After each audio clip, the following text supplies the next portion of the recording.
Hello friends, आप सबका कक्षा 10 विज्ञान विषय के अध्याय 12 विद्युत में हार्दिक स्वागत है।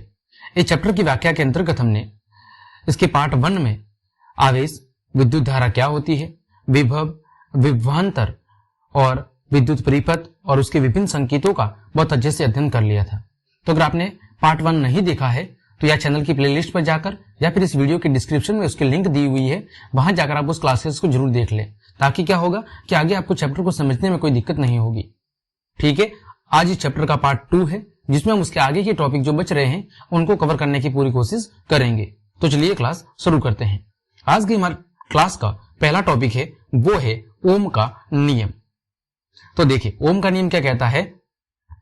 ओम का नियम कहता है कि किसी विद्युत परिपथ में धातु के तार, धातु का तार कह सकते हैं या हम कह सकते हैं चालक तार, जिसमें विद्युत धारा प्रवाहित हो सकती है।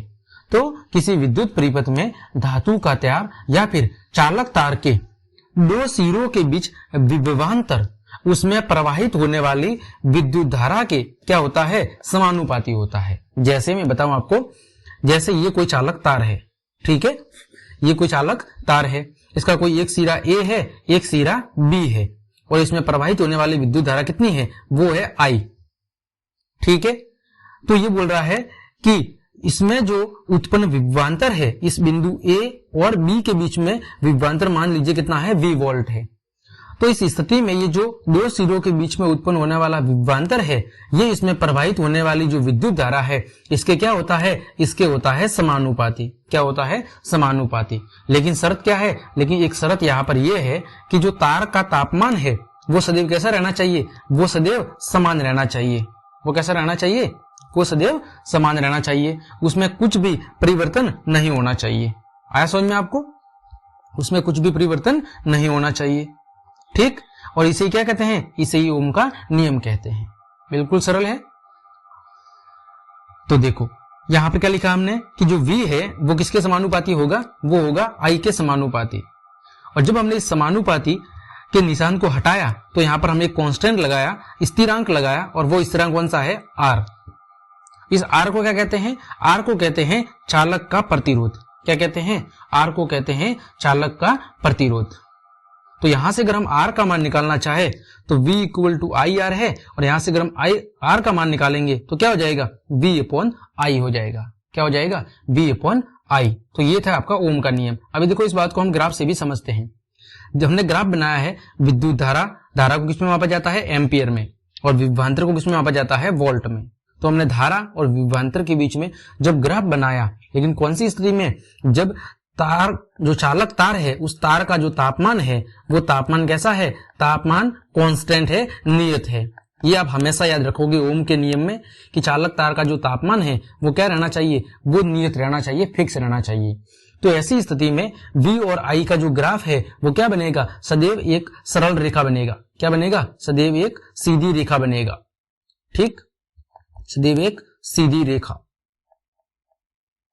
क्यों, क्योंकि जो विभवांतर और विद्युत धारा है वो एक दूसरे के समानुपाती है। मतलब क्या हुआ, यदि विद्युत धारा बढ़ेगी तो विभवांतर का मान भी बढ़ेगा, और यदि विद्युत धारा घटेगी या उसका मान कम होगा तो विभवांतर का मान भी क्या होगा, विभवांतर का मान भी कम होगा।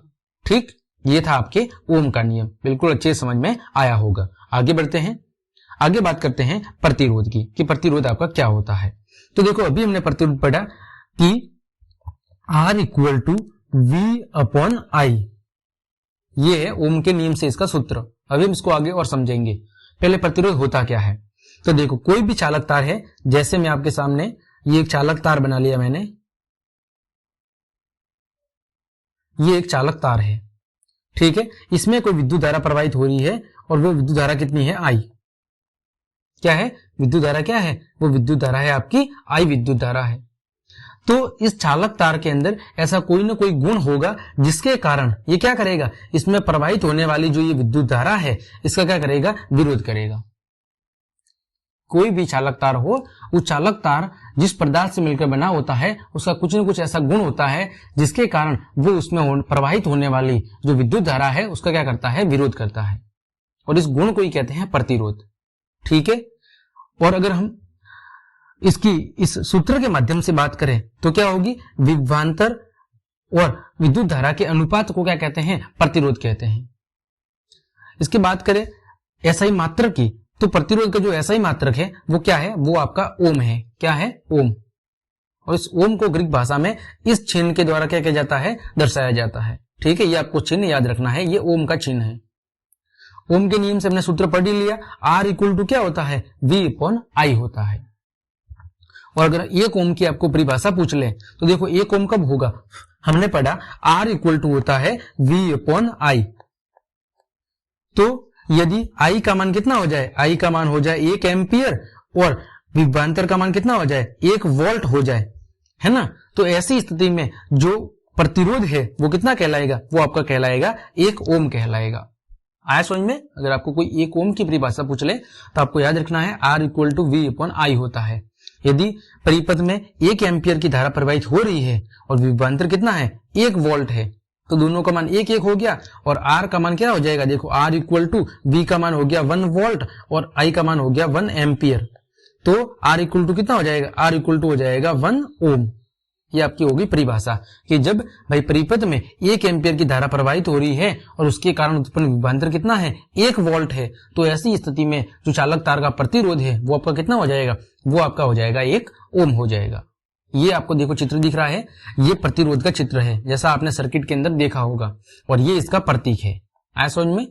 ये साधारण भाषा में आपने देखा होगा, है ना। साधारण आपने सर्किट के अंदर कई सारे प्रतिरोध रेजिस्टेंस देखे होंगे जो अलग अलग रंगों के होते हैं। और ये इसका ऊपर वाला क्या है, ये जिग जैग रेखा, ये इसका विद्युत परिपथ के अंदर इसका संकेत है। ठीक, आगे बढ़ते हैं। देखो फिर से मैंने इसको समझाया है और अच्छे से समझाया है। यहां पर देखो प्रतिरोध क्या है, तो किसी चालक पर आरोपित विभवांतर और उसमें प्रवाहित धारा के अनुपात को क्या कहते हैं, चालक का प्रतिरोध कहते हैं। ये हमने किससे परिभाषा बनाई, इस सूत्र से, कि किसी चालक के अंदर जो आरोपित विभवांतर है और उसमें प्रवाहित जो धारा है उन दोनों के अनुपात को, देखो V क्या है, V विभवांतर है और I क्या है, I धारा है। तो विभवांतर और धारा के अनुपात को क्या कहते हैं, इसको कहते हैं चालक का प्रतिरोध। ये कौन सी राशि है, ये आपकी अदिश राशि है, क्योंकि इसमें दिशा की हमें कोई जरूरत नहीं होती है। और इसका मात्रक क्या है, तो इसका मात्रक है ओम। ठीक, वही हमने यहां पर लिखा है। सूत्र में R क्या है, वस्तु का प्रतिरोध है जिसको ओम में मापा जाता है। V क्या है, V वस्तु के आर पार यानी दोनों सिरों का विभवांतर है, उसको किस में मापा जाता है, इसको वोल्ट में मापा जाता है। आई क्या है, आई प्रवाहित होने वाली विद्युत धारा है और विद्युत धारा किस में मापा जाता है, एम्पियर में मापा जाता है। ठीक, तो ये था आपका प्रतिरोध। उम्मीद करता हूं आपको समझ में आया होगा। आगे बढ़ते हैं, आगे बात करते हैं परिवर्ती प्रतिरोध क्या होता है। अगला शब्द है एक परिवर्ती प्रतिरोध। तो देखो कि स्रोत की वोल्टता में बिना कोई परिवर्तन किए परिपथ की विद्युत धारा को नियंत्रित करने के लिए उपयोग किए जाने वाले अवयव को क्या कहते हैं, परिवर्ती प्रतिरोध कहते हैं। उसको क्या कहते हैं, उसको कहते हैं परिवर्ती प्रतिरोध। मतलब क्या कह रहा है कि जहां से विद्युत धारा आ रही है उस स्रोत की वोल्टता में आपको कुछ भी परिवर्तन नहीं करना और आप परिपथ के अंदर एक ऐसा विद्युत यंत्र जोड़ दो जो क्या करे, उस विद्युत धारा को कंट्रोल करने का काम करता हो, तो उसे क्या कहते हैं, उसे कहते हैं परिवर्ती प्रतिरोध। देखो कैसे, मैं आपको चित्र से समझाता हूं कि ये क्या बोल रहा है। जैसे मैंने कहा कि यहां पर ये समझ लीजिए बैटरी है, क्या है, ये आपकी बैटरी है। यहां मैं एक चालक तार बना देता हूं, ये आपका क्या है, एक चालक तार है। ठीक है, यहां पर समझ लीजिए आपका बल्ब है, क्या है, यहां पर आपका बल्ब है। अब ये समझ लीजिए बैटरी है, यहां से आपकी धारा आ रही है। ठीक है, ये परिपथ है, इस परिपथ से बहते हुए यहां पर जा रही है बल्ब में और यहां पर आपने समझ लीजिए यहां पर क्या बना दिया, एक सर्किट बना दिया। ठीक है, ये इसको मिला दिया।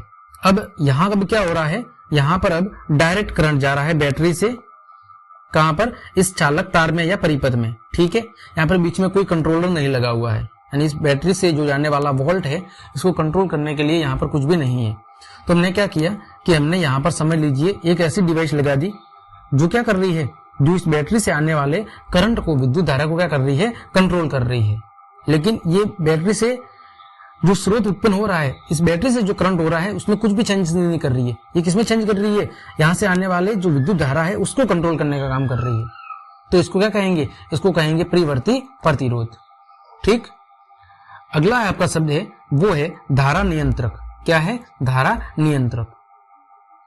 तो देखो इसमें क्या है कि परिपथ में प्रतिरोध को परिवर्तित करने के लिए जिस युक्ति का उपयोग किया जाता है उसे कहते हैं धारा नियंत्रक।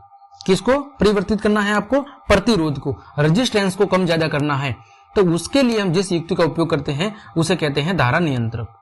ठीक है, ये आपका धारा नियंत्रक का एक चित्र दिया हुआ है, जिसमें देखो एक नाइक्रोम का तार होता है, चिन्नी मिट्टी का बेलनाकार भाग होता है जिस पर नाइक्रोम के तार को लपेटा जाता है, ये विसर्पी स्पर्शक होता है, ये धातु की छड़ होती है, ये कुछ अलग अलग पार्ट होते हैं, इसको विद्युत परिपथ में जोड़ा जाता है, जो क्या करता है, जो प्रतिरोध होता है, जो रेजिस्टेंस, उसको कम ज्यादा करने का काम करता है।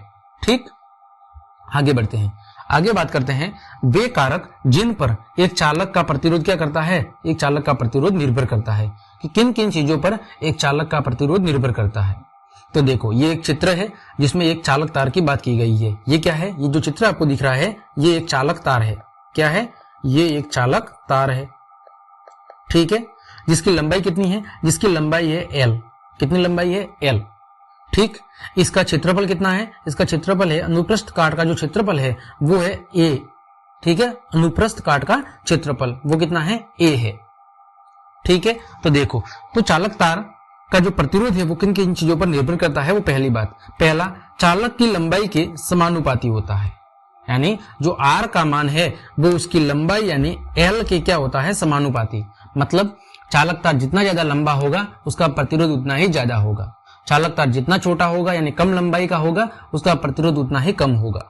पहला पॉइंट। दूसरा, अनुप्रस्थ काट के क्षेत्रफल के व्युत्क्रमानुपाती होता है। क्या होता है? व्युत्क्रमानुपाती, मतलब R व्युत्क्रमानुपाती होगा 1/A के। R व्युत्क्रमानुपाती है किसके? एरिया के। मतलब क्या हुआ कि यदि एरिया ज्यादा होगा तो प्रतिरोध क्या होगा? कम होगा, और यदि एरिया कम होगा तो प्रतिरोध क्या होगा? ज्यादा होगा। ठीक। तीसरा, तापमान के समानुपाती, यानी R है वो तापमान के क्या होता है? समानुपाती। तापमान जितना ज्यादा होगा R का मान भी उतना ही ज्यादा होगा, तापमान जितना कम होगा R का मान उतना ही कम होगा। अगला, पदार्थ की प्रकृति पर निर्भर करता है। किस पर? पदार्थ की प्रकृति पर। मतलब क्या हुआ कि यदि तार जितना ज्यादा मोटा होगा उसका प्रतिरोध उतना ही ज्यादा होगा, और तार जितना पतला होगा उतना ही प्रतिरोध कम होगा। आया समझ में? तो आपको यहां से क्या याद रखना है? देखो मैं इसको और अच्छे से यहां पर समझाता हूं। देखो ये चालक तार है, इसकी हमने चर्चा कर ली, इसकी लंबाई L है, इसका अनुप्रस्थ काट का क्षेत्रफल कितना है? A है। ठीक है, इसकी प्रतिरोधकता कितनी है? वो ये है 5। अब देखो, तो चालक तार का जो प्रतिरोध है वो देखो किस पर निर्भर कर रहा है। सबसे पहले R समानुपाती है किसके? L के, यानी चालक तार की लंबाई के। तार जितना लंबा होगा प्रतिरोध उतना ही ज्यादा होगा। ठीक। दूसरा, R है वो व्युत्क्रमानुपाती है अनुप्रस्थ काट के क्षेत्रफल के।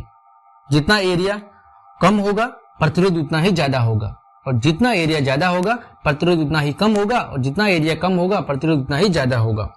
तीसरा किसके समानुपाती है?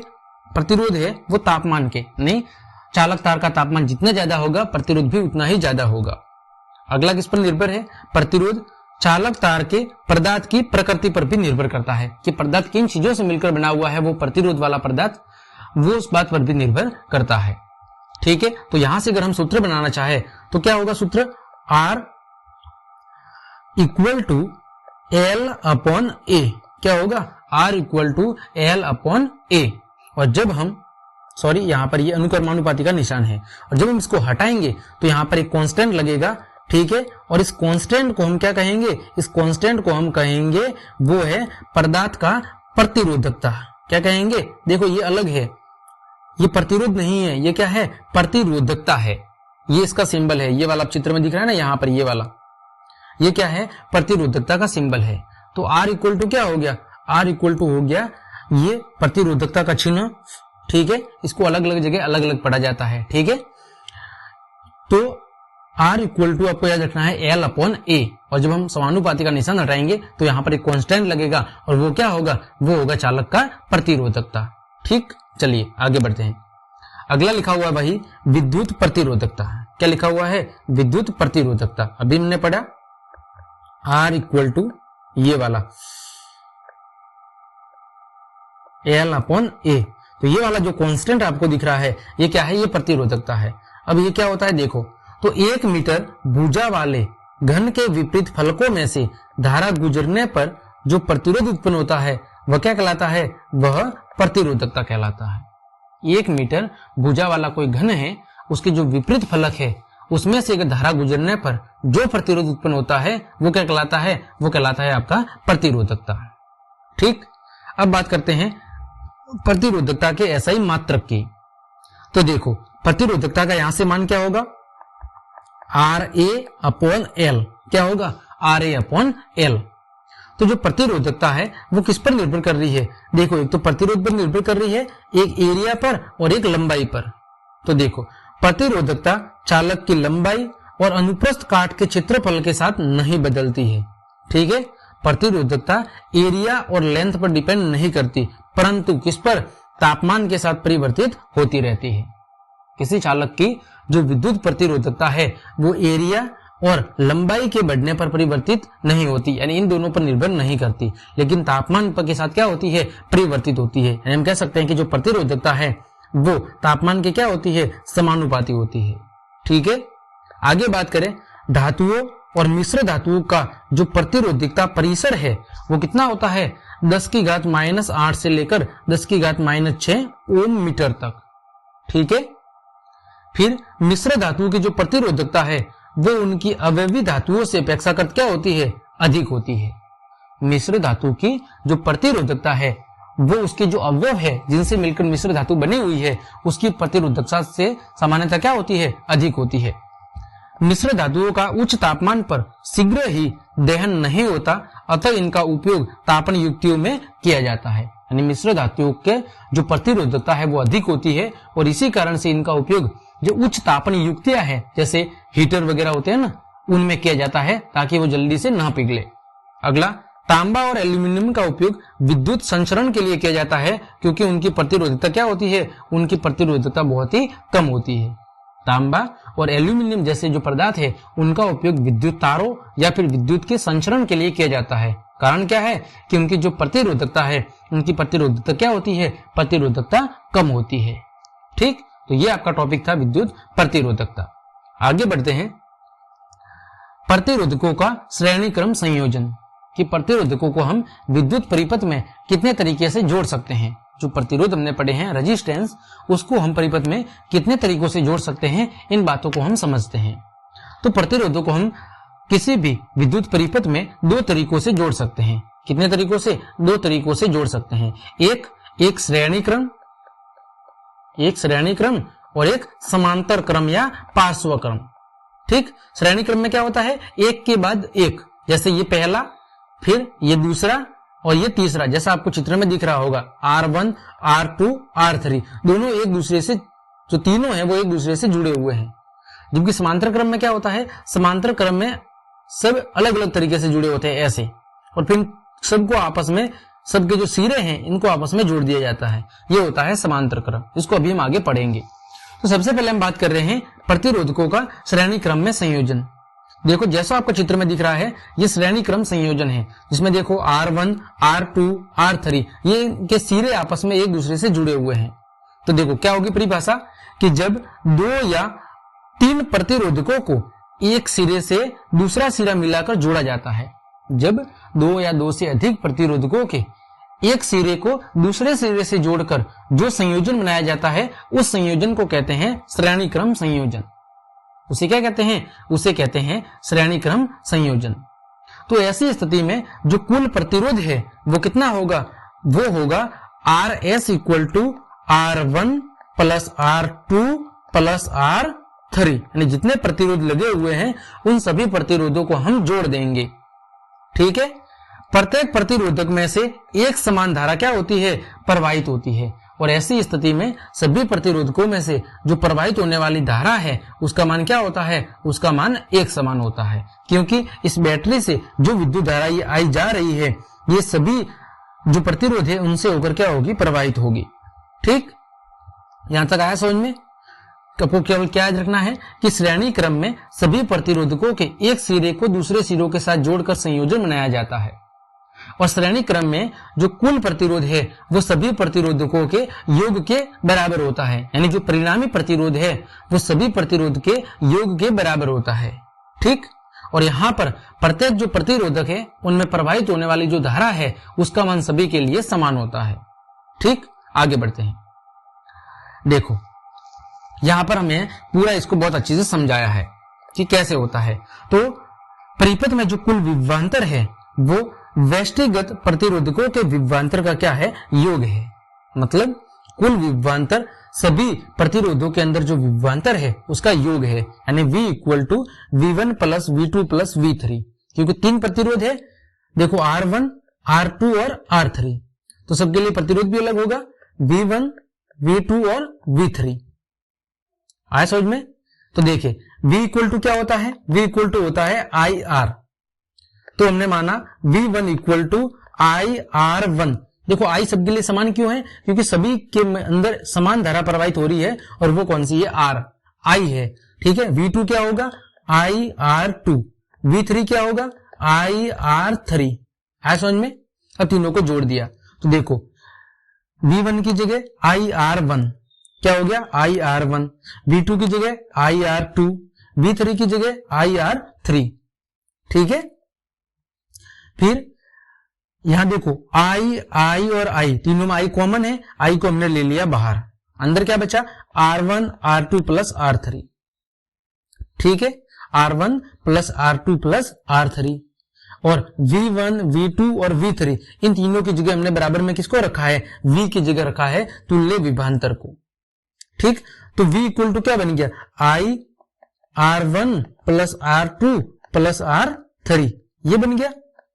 फिर हमने क्या रखा, V की जगह क्या रखा, IR रख दिया। तो देखो V की जगह IR रख दिया तो इस I से ये I क्या हो गया, कैंसल हो गया। तो बचा क्या, R equal to R1 plus R2 plus R3। ठीक, अतः एकल तुल्य प्रतिरोध है वो सबसे बड़े व्यक्तिगत प्रतिरोध से क्या होता है, बड़ा होता है। मतलब क्या हुआ कि श्रेणी क्रम में जो तुल्य प्रतिरोध है ना, जो तुल्य प्रतिरोध है, जो परिणामी प्रतिरोध है, वो हमेशा सभी प्रतिरोधकों के मान से क्या होगा, सभी जो व्यक्तिगत प्रतिरोध है उनके मान से बड़ा होगा। यानी इस परिणामी प्रतिरोध R का मान R1 से भी बड़ा होगा, R2 से भी बड़ा होगा और R3 से भी क्या होगा, R3 से भी बड़ा होगा। आया समझ में? वही बात यहां पर लिखी हुई है कि एकल तुल्य प्रतिरोध सबसे बड़े व्यक्तिगत प्रतिरोध से भी क्या होता है, बड़ा होता है। ठीक, ये था आपका श्रेणी क्रम संयोजन। उम्मीद करता हूं अच्छे समझ में आया होगा। ठीक, आपको केवल इतना याद रखना है कि श्रेणी क्रम के दौरान सभी प्रतिरोधकों से बहने वाली विद्युत धारा का मान समान होता है, उसमें कुछ भी परिवर्तन नहीं होता, केवल विभवांतर क्या होता है, परिवर्तित होता रहता है। क्यों? क्योंकि R का मान अलग अलग होगा तो निश्चित रूप से विभवांतर का मान भी अलग अलग होगा। आगे बढ़ते हैं। अगला है समांतर क्रम संयोजन या पार्श्व क्रम संयोजन। ठीक है, इसमें क्या होता है, जैसा आपको चित्र में दिख रहा होगा, सभी प्रतिरोधकों के सिरों को एक बिंदु के साथ जोड़ दिया जाता है। वहां पर क्या था, एक दूसरे के सिरों को एक दूसरे के साथ जोड़ा जा रहा था, यहां पर सभी के सिरों को एक दूसरे के साथ जोड़ा जाता है। तो देखें, जब 3 या उससे अधिक प्रतिरोधकों को एक साथ बिंदु A और B के बीच संयोजित किया जाता है या जोड़ा जाता है तो यह संयोजन कौन सा कहलाता है, यह संयोजन कहलाता है पार्श्व क्रम संयोजन। जब 3 या उससे अधिक प्रतिरोधकों को एक साथ बिंदु A और B के साथ जोड़ दिया जाता है तो ये कौन सा संयोजन कहलाता है, ये आपका समांतर क्रम या पार्श्व क्रम संयोजन कहलाता है। ठीक, जैसा आपको चित्र में दिख रहा है। पार्श्व क्रम में प्रत्येक प्रतिरोधकों के सिरों पर विभवांतर उपयोग किए गए विभवांतर के क्या होता है, बराबर होता है। ठीक, यहां पर जो विभवांतर है वो सबके लिए क्या होता है, सेम होता है। क्यों? क्योंकि यहां पर 2 ही सिरे हैं, है ना, A और B। तो ऐसी स्थिति में सभी के लिए जो विभवांतर है उसका मान क्या होगा, समान होगा। और यहां पर I का मान क्या होगा, सबके लिए अलग अलग होगा। तथा कुल धारा प्रत्येक व्यष्टिगत प्रतिरोधकों में से गुजरने वाली धाराओं के योग के क्या होती है, बराबर होती है। ये तो सिंपल सी बात है, यहां से I धारा प्रवाहित हो रही है तो यहां से जाके ये 3 अलग अलग प्रतिरोधकों में से गुजरेगी, R1 में से, R2 में से और R3 में से। तो यहां पर B बिंदु पर प्राप्त होने वाली जो धारा है वो किसके बराबर होगी, वो समझ लीजिए R1 में से I1 धारा जा रही है, R2 में से R2, R2 में से I2 और R3 में से I3। तो I बराबर क्या होगा, I1 plus I2 plus I3 का योग। इन तीनों के योग के बराबर होगी जो परिणामी विद्युत धारा है उसका मान। ठीक, अब देखें इसको भी हम समझते हैं। तो देखो क्या लिखा हुआ है कि कुल धारा प्रत्येक व्यष्टिगत प्रतिरोधक में से गुजरने वाली धाराओं के योग के क्या होती है, बराबर होती है। मतलब I बराबर I1 plus I2 plus I3। अब हमें पता है V इक्वल टू क्या होता है, IR, और यहां से अगर हम I का मान निकाले तो क्या होगा, वो हो जाएगा आपका V अपॉन R। तो I1 के लिए क्या होगा, V अपॉन R1, I2 के लिए क्या होगा, V अपॉन R2, I3 के लिए क्या होगा, V अपॉन R3, और I के लिए क्या होगा, V अपॉन R। फिर हमने क्या किया, यहां से सब में से V को कॉमन ले लिया, तो V को कॉमन ले लिया तो V upon R equal to V, अंदर क्या बचा, 1 upon R1, 1 upon R2 plus 1 upon R3। V से V क्या हो गया, कट गया, तो क्या बचा, 1 upon R equal to 1 upon R1 plus 1 upon R2 plus 1 upon R3, ये बच गया। तो ये आपका हो गया पार्श्व क्रम के अंदर कुल प्रतिरोध 1 upon R equal to 1 upon R1 plus 1 upon R2 plus R3। तो यहां से क्या निष्कर्ष निकला कि जो एकल तुल्य प्रतिरोध है उसका व्युत्क्रम क्या होगा, पृथक होगा, और प्रतिरोधकों के व्युत्क्रमों के योग के क्या होता है, बराबर होता है। प्रतिरोधकों के जो व्युत्क्रम है उसके योग के बराबर होता है किसका मान, तुल्य प्रतिरोध का मान। ठीक, तो ये दो सूत्र आपको याद रखना है, बिल्कुल सरल है। श्रेणी क्रम में कुल प्रतिरोध कितना होगा, R equal to R1 plus R2 plus R3, ये श्रेणी क्रम में। जबकि पार्श्व क्रम में क्या होगा, 1 upon R equal to 1 upon R1 equal to 1 upon R2 plus 1 upon R3। ठीक, ये होगा पार्श्व क्रम या समांतर क्रम। बस ये दो सूत्र आपको याद रखने हैं। पहले केस में आपको ध्यान रखना है कि विद्युत धारा क्या होगी, सब में समान होगी, और विभवांतर अलग अलग होगा श्रेणी क्रम में। जबकि समांतर क्रम में क्या होगा, समांतर क्रम में सबके लिए विभवांतर समान होगा और विद्युत धारा अलग अलग होगी। ठीक, आगे बढ़ते हैं, आगे बात करते हैं श्रेणी क्रम संयोजन की तुलना में पार्श्व क्रम संयोजन के लाभ क्या है। ठीक है, यानी पार्श्व क्रम जो संयोजन है वो श्रेणी क्रम की तुलना में अच्छा क्यों है, इसके पीछे कारण क्या है। तो देखिए, श्रेणी क्रम संयोजन में जब एक अवयव खराब हो जाता है तो परिपथ टूट जाता है तथा कोई भी अवयव काम में नहीं करता। देखो पहला ये चित्र आपको ऊपर दिख रहा है, जैसे समझ लीजिए ये बीच में से R2 क्या हो गया, खराब हो गया या टूट गया, तो क्या हो जाएगा, ये परिपथ तो बंद हो जाएगा क्योंकि R3 और R1 का आपस में कनेक्शन टूट जाएगा। तो ऐसी स्थिति में आपका ये परिपथ किसी काम का नहीं है। ठीक है, इसमें से कोई विद्युत धारा काम नहीं होगी या विद्युत धारा प्रवाहित नहीं होगी, और इसके बाकी के जो अवयव है वो भी काम नहीं करेंगे। ये पहला नुकसान। दूसरा, अलग अलग अवयवों में अलग अलग धारा की जरूरत होती है, यह गुण श्रेणी क्रम में उपयुक्त नहीं होता, क्योंकि श्रेणी क्रम में धारा एक जैसी रहती है ना भाई। अलग अलग अवयव है तो सब में अलग अलग धारा की जरूरत होती है। ठीक है, और यहां पर ये जो गुण है ये श्रेणी क्रम में जरूरत नहीं होता।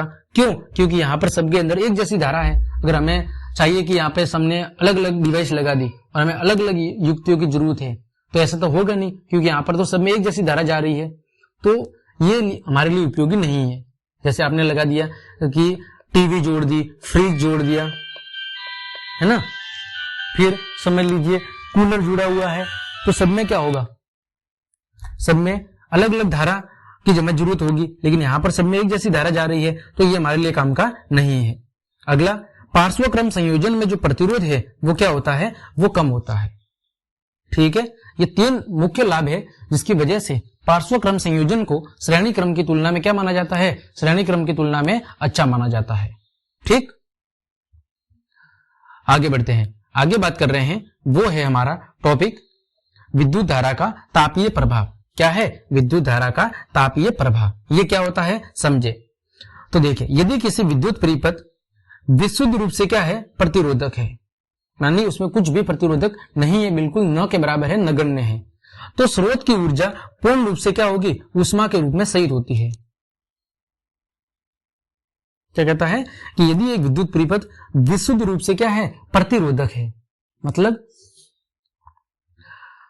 यहां पर ये बोल रहा है कि यदि एक विद्युत परिपथ विशुद्ध रूप से प्रतिरोधक है, यानी जैसे ये कोई विद्युत परिपथ है और ये जो परिपथ है ये पूर्ण रूप से क्या है, प्रतिरोधक का काम कर रहा है, यानी धारा को रोकने का काम कर रहा है। तो ऐसी स्थिति में यहां से जो स्रोत लगा हुआ है, जैसे बैटरी लगी हुई है, उससे जाने वाली जो ऊर्जा है, विद्युत ऊर्जा, वो पूर्ण रूप से किसमें नष्ट हो जाएगी, वो उष्मा के रूप में नष्ट हो जाएगी। परिपथ में कोई धारा प्रवाहित नहीं होगी, बल्कि उस प्रतिरोधक के द्वारा उसको उष्मा के रूप में परिवर्तित करके क्या हो जाएगा, वो पूर्ण रूप से विद्युत धारा नष्ट हो जाएगी। और इसे क्या कहते हैं, इसे कहते हैं विद्युत धारा का तापीय प्रभाव। आया समझ में? मतलब ये कह रहा है कि कोई विद्युत परिपथ है और उसमें विशुद्ध रूप से प्रतिरोधक जुड़ा हुआ है, यानी वो विद्युत परिपथ क्या किसका काम कर रहा है, वो प्रतिरोधक का काम कर रहा है। तो ऐसी स्थिति में जो उसमें से प्रवाहित होने वाली ऊर्जा है या जो धारा है, वो पूर्ण रूप से किसमें बदल जाएगी, उष्मा के रूप में, यानी वो गर्म हो जाएगा और उसमें किसी भी प्रकार की कोई विद्युत धारा प्रवाहित नहीं होगी। यानी उसमें प्रवाहित होने वाली जो विद्युत धारा है वो उष्मा के रूप में क्या हो जाएगी, नष्ट हो जाएगी। और इसे क्या कहते हैं, इसे कहते हैं विद्युत धारा का तापीय प्रभाव। तो देखो ऊर्जा का सूत्र क्या होता है, ऊर्जा बराबर होता है शक्ति गुणा समय। क्या होता है, शक्ति गुणा समय। ऊर्जा को हमने क्या माना, H, शक्ति को क्या माना, P, समय को क्या माना, T माना। ठीक है, फिर P यानी शक्ति का मान क्या होता है, शक्ति का मान होता है VI। क्या होता है, VI यानी विभवांतर गुणा विद्युत धारा, ये होता है शक्ति का मान। तो यहां से H का मान क्या हो जाएगा, H का मान हो जाएगा VIT। क्या हो जाएगा, VIT। ठीक, अब हमें पता है कि जो V है, V का मान क्या होता है, V का मान होता है IR। तो इस V की जगह में IR रख दूंगा तो H इक्वल टू क्या हो जाएगा, IR गुणा I गुणा T। तो H इक्वल टू हो जाएगा I स्क्वायर RT। क्या हो जाएगा, I स्क्वायर RT। ये हो गया सूत्र किसका, उत्पन्न होने वाली ऊर्जा या उष्मा का सूत्र क्या हो गया, H equal to I square RT। कब, जब एक जो विद्युत परिपथ है वो पूर्ण रूप से किसका काम करता हो, प्रतिरोधक का काम करता हो। तो ऐसी स्थिति में उसमें कोई विद्युत धारा प्रवाहित नहीं होगी, बल्कि जो प्रवाहित होने वाली विद्युत धारा है वो उष्मा ऊर्जा के रूप में क्या हो जाएगी, परिवर्तित हो जाएगी या उसके रूप में नष्ट हो जाएगी। और ऐसी स्थिति में उत्पन्न होने वाली जो उष्मा ऊर्जा है, उस उष्मा ऊर्जा का मान होगा H equal to I square RT। क्या होगा, H equal to I square RT। ठीक, आगे बढ़ते हैं, आगे बात करते हैं जूल का तापन नियम, कि जूल का तापन नियम क्या होता है। ठीक, तो देखें जूल का तापन नियम क्या कहता है, समझ लीजिए ये आपके पास एक चालक तार है, ये जो चित्र बना हुआ है इसको देखें, ये एक चालक तार है जिसमें I विद्युत धारा प्रवाहित हो रही है। कितने समय के लिए हो रही है, T समय के लिए प्रवाहित हो रही है। इस चालक तार का जो प्रतिरोध है वो कितना है, R है। और इस चालक तार के प्रतिरोध के कारण जो उत्पन्न होने वाली उष्मा है वो कितनी है, H है। कितनी है, H उष्मा है। ये एक चित्र है, एक चालक तार है जिसके अंदर I विद्युत धारा प्रवाहित हो रही है। कितने समय के लिए, T समय के लिए। चालक तार का जो प्रतिरोध है वो R है और उस प्रतिरोध के कारण उत्पन्न होने वाली जो उष्मा है वो कितनी है, H है। तो जूल का नियम क्या कहता है, जूल का नियम कहता है कि किसी प्रतिरोध में उत्पन्न उष्मा विद्युत धारा के वर्ग के क्या होती है, समानुपाती। यानी H है वो समानुपाती होगा I स्क्वायर के। ये पहला पॉइंट। दूसरा पॉइंट क्या कहता है, प्रतिरोध के समानुपाती होती है। उत्पन्न होने वाली जो उष्मा है वो प्रतिरोध के समानुपाती, यानी H समानुपाती होती है R के। अगला, विद्युत धारा के प्रवाहित होने वाले समय के क्या होती है, समानुपाती, यानी H समानुपाती होती है किसके, T के। ठीक, और यहां से अगर मैं सूत्र बनाऊं तो उसका सूत्र क्या बन जाएगा, सूत्र बन जाएगा, इन तीनों को अगर मिला दे तो H समानुपाती I स्क्वायर RT, यह आपका सूत्र बन जाएगा, H equal to I square RT। ठीक, ये कहलाता है जूल का तापन नियम। आया समझ में? क्या पॉइंट है कि उष्मा सबसे पहले प्रवाहित होने वाली विद्युत धारा के वर्ग के समानुपाती होती है, फिर चालक तार के प्रतिरोध के समानुपाती होती है और समय के समानुपाती होती है। इन तीनों को जब हमने मिला दिया तो सूत्र बन गया H समानुपाती I स्क्वायर RT। ठीक, अब देखो इस पर आधारित कौन कौन सी घटनाएं होती है वो देखे जहां पर इसका रियल लाइफ में उपयोग होता है। पहला, तापन प्रभाव हीटर, प्रेस आदि में क्या होता है, वांछनीय होता है। यानी कि जो हीटर है, जो प्रेस है, वो इसी जूल के तापन के नियम पर कार्य करती है। परंतु बात करें कंप्यूटर, मोबाइल आदि में ये क्या होता है, अवांछनीय, यानी इनमें ये इस पर काम नहीं करती, यानी इस पर जो तापन प्रभाव है वो नगण्य होता है, जबकि जो विद्युत हीटर, प्रेस वगैरह है वो सब इसी नियम पर कार्य करती है। दूसरा, विद्युत बल्ब में अधिकांश शक्ति ऊष्मा के रूप में क्या होती है, प्रकट होती है। आपने देखा होगा बल्ब उजाला क्यों देता है, क्योंकि उसमें जो चालक तार है वो चालक तार में प्रवाहित होने वाली विद्युत ऊर्जा किसमें परिवर्तित होती है, ऊष्मा ऊर्जा के रूप में परिवर्तित होती है, तथा कुछ भाग प्रकाश के रूप में क्या होता है, उत्सर्जित होता है। ठीक है, अधिकांश भाग है वो ऊष्मा के रूप में प्रकट होता है जिसके कारण वो गर्म होता है, और कुछ भाग प्रकाश ऊर्जा के रूप में परिवर्तित होता है। अगला एक पॉइंट है, ये सबसे इंपॉर्टेंट है और कई बार प्रश्न भी पूछा जाता है कि विद्युत बल्ब का जो तंतु है वो किसका बना होता है, टंगस्टन धातु का बना होता है। उसके पीछे कारण क्या है वो देखें। पहला कारण है कि यह उच्च तापमान पर उपचित नहीं होता, यानी पिघलता नहीं है। टंगस्टन है वो उच्च ताप पर पिघलता नहीं है, क्योंकि इसका जो गलनांक है वो कितना होता है, 3380 डिग्री सेल्सियस होता है, बहुत अधिक होता है। इस कारण ये बहुत अधिक तापमान पर भी पिघलता नहीं है। अगला, बल्ब के अंदर रासायनिक दृष्टि से अक्रिय गैस कौन कौन सी, नाइट्रोजन तथा ऑर्गन गैस भरी जाती है, जिससे तंतु की आयु में क्या हो जाती है, और ज्यादा वृद्धि हो जाती है। बल्ब के अंदर या तो नियॉन या आर्गन गैस भरी जाती है। ठीक है, ये कौन सी धातु है, ये नाइट्रोजन नहीं होगा शायद, ये नियॉन होगा। ठीक है, नाइट्रोजन अक्रिय नहीं है, ये नियॉन गैस है। नियॉन या ऑर्गन भरी जाती है जो अक्रिय गैस होती है। अक्रिय का मतलब है जो किसी के साथ अभिक्रिया नहीं करती, और इस कारण से ये बल्ब की आयु में और ज्यादा वृद्धि कर देती है।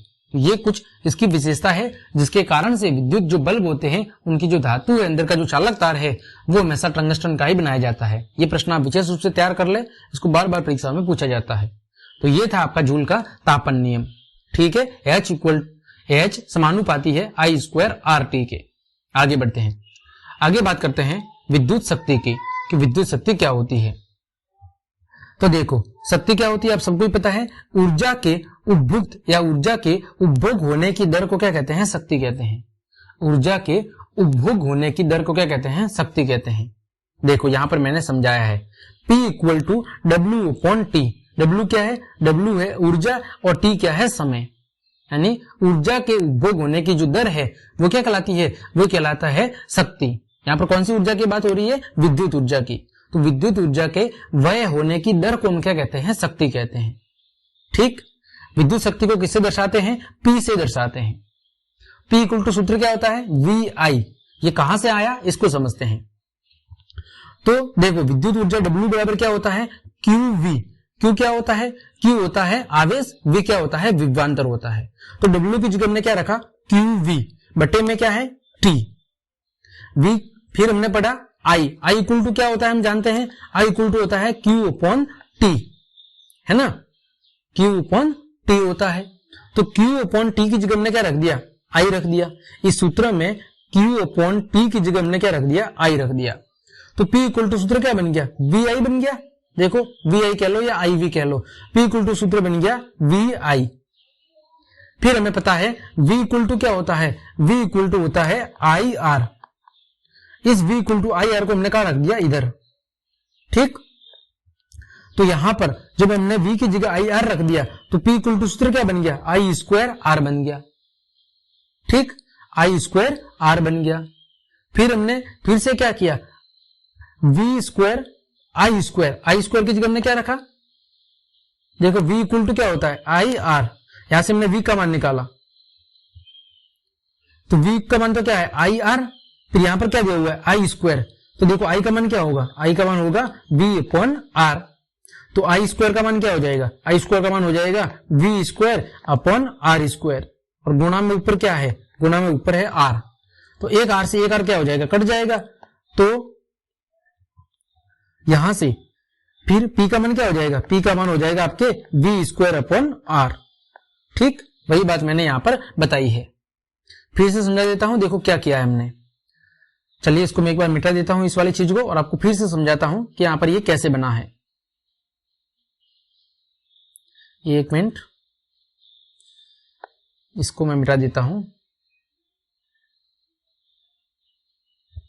देखो हमने क्या किया, देखो विद्युत शक्ति क्या है, P = W/T, यानी विद्युत ऊर्जा के व्यय होने की दर को हम क्या कहते हैं, शक्ति कहते हैं। फिर W = क्या होता है, QV।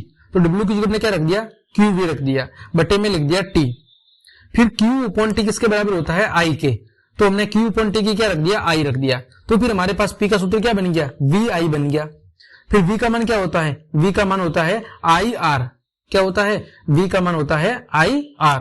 या ऐसे नहीं कहे तो I की जगह सीधा क्या रख दे, I इक्वल टू रख दे V अपॉन R, है ना। यहां पर भाई P इक्वल टू क्या है, VI, I इक्वल टू क्या होता है, V अपॉन R।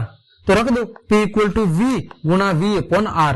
तो P का सूत्र क्या बन गया, V स्क्वायर अपॉन R। ये सिंपल सा बन गया। अब बात करें शक्ति के SI मात्रक की, तो SI मात्रक क्या होगा, इसका वाट होगा। और 1 वाट का सूत्र क्या होगा, 1 वाट का जो सूत्र है वो क्या होगा, जब 1 वोल्ट यानी P इक्वल टू VI है, तो अगर V का मान कितना हो जाए 1 वोल्ट और I का मान कितना हो जाए 1 एम्पियर, तो ऐसी स्थिति में जो शक्ति का मान है वो कितना होगा, वो हो जाएगा आपके 1 वोल्ट। कब, जब विभवांतर कितना हो जाए 1 वोल्ट और उसमें प्रवाहित धारा कितनी हो जाए 1 एम्पियर, तो ऐसी स्थिति में विद्युत शक्ति का मान कितना हो जाएगा, वो हो जाएगा 1 वोल्ट। और अगर बात करें शक्ति के व्यवहारिक मात्रक की, तो वो कितना होता है, किलोवाट घंटा होता है। क्या होता है, किलोवाट घंटा। और 1 किलोवाट घंटा का मान किसके बराबर होता है, 3.6 गुणा 10⁻6 जूल के। किसके बराबर, 3.6 गुणा 10⁻6 जूल के बराबर होता है। वो होता है आपके 1 किलोवाट घंटा। ठीक, और 1 किलोवाट घंटा को ही विद्युत ऊर्जा की एक यूनिट कहा जाता है। 1 किलोवाट घंटा को ही विद्युत ऊर्जा की एक यूनिट कहा जाता है। ठीक, तो इस प्रकार हमने इस चैप्टर की जो व्याख्या है वो बहुत अच्छे से पढ़ ली है। उम्मीद करता हूं पूरा चैप्टर आपको अच्छे से समझ में आया होगा। तो क्लास देखने के लिए आप सभी को धन्यवाद। अगर आपको क्लास पसंद आई है तो फिर लाइक, कमेंट, शेयर और सब्सक्राइब जरूर कर दे। और इसके अलावा अगर आपको कोई टॉपिक समझ में नहीं आया है तो आप मुझे कमेंट करके बता दे, ताकि मैं आपको अलग से वीडियो बना के भी इसकी उस टॉपिक को बहुत अच्छे से समझा दूंगा। तो आज के लिए इतना ही, मिलते हैं अगली क्लास में। तब तक के लिए आप सबको जय हिंद, जय भारत।